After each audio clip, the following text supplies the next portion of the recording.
పట్టువదలని విక్రమార్కుడు చెట్టుపై ఉన్న శవాన్ని దించి భుజాన వేసుకుని మౌనంగా శ్మశానం వైపు నడవసాగాడు.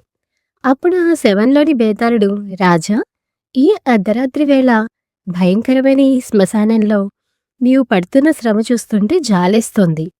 నీ శ్రమ తెలియకుండా ఉండడానికి నీకొక కథ చెప్తాను విను అంటూ ఇలా చెప్పసాగాడు.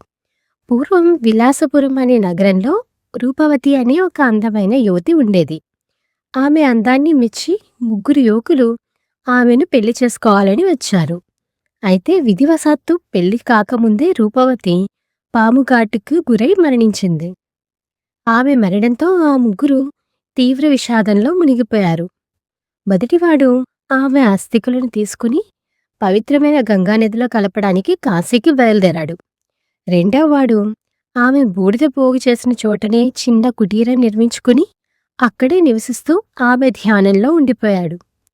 మూడోవాడు దేశ సంచారం చేస్తూ మృతులను బ్రతికించే సంజీవని విద్యను ఒక గొప్ప సాధువు దగ్గర నేర్చుకున్నాడు. కొంతకాలం తర్వాత మూడవవాడు సంజీవని విద్యతో తిరిగి వచ్చాడు. శ్మశానంలో ఉన్న రెండోవాడిని కలిసి అక్కడ ఉన్న బూడిదపై మంత్రజలం చల్లి మంత్రాన్ని పఠించాడు. ఆశ్చర్యకరంగా ఆ బూడిద నుండి రూపవతి ప్రాణాలతో లేచి కూర్చుంది. అదే సమయానికి కాశీకి వెళ్లిన మొదటివాడు కూడా తిరిగి వచ్చాడు. ఇప్పుడు ఆ ముగ్గురు యువకులు రూపవతిని తమకే ఇచ్చి పెళ్లి చేయాలని గొడవపడ్డసాగారు. మొదటివాడు, నేను ఆమె అస్థికలను మోసి తీర్థయాత్రలు చేసి వచ్చాను కాబట్టి ఆమె నాకే దక్కాలి అన్నాడు. రెండోవాడు, ఆమెను వదిలి వెళ్లకుండా ఇక్కడే ఉండి ఆమె బూడిదను కాపాడాను, నా ప్రేమే గొప్పది అన్నాడు. మూడోవాడు, నా మంత్రవిద్య వల్లనే ఆమె తిరిగి ప్రాణం పోసుకుంది, నేను లేకపోతే ఆమె లేదు కాబట్టి నాకే దక్కాలి అన్నాడు. బేతాళుడు కథ చెప్పడం ఆపి, రాజా, ఈ ముగ్గురిలో రూపవతిని పెళ్లి చేసుకునే అర్హత ఎవరికుంది? సమాధానం తెలిసి కూడా నువ్వు చెప్పకపోతే నీ తల 1000 ముక్కలవుతుంది అన్నాడు. విక్రమార్కుడు, బేతాళ, మూడోవాడు ఆమెకు ప్రాణం పోశాడు. ప్రాణాన్ని ఇచ్చేవాడు తండ్రితో సమానం కాబట్టి అతడు ఆమెను పెళ్లి చేసుకోలేడు. మొదటివాడు ఆమె అస్థికలను మోసి గంగలో కలిపాడు. అస్థికలను మోసేవాడు కొడుకుతో సమానం కాబట్టి అతడు కూడా ఆమెను పెళ్లి చేసుకోలేడు.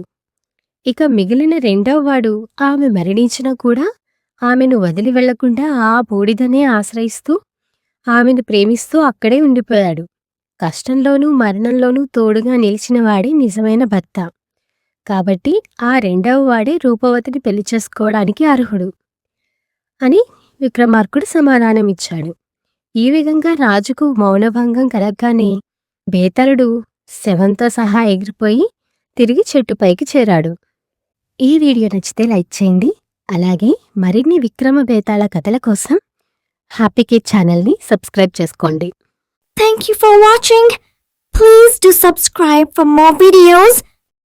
Happy Kid!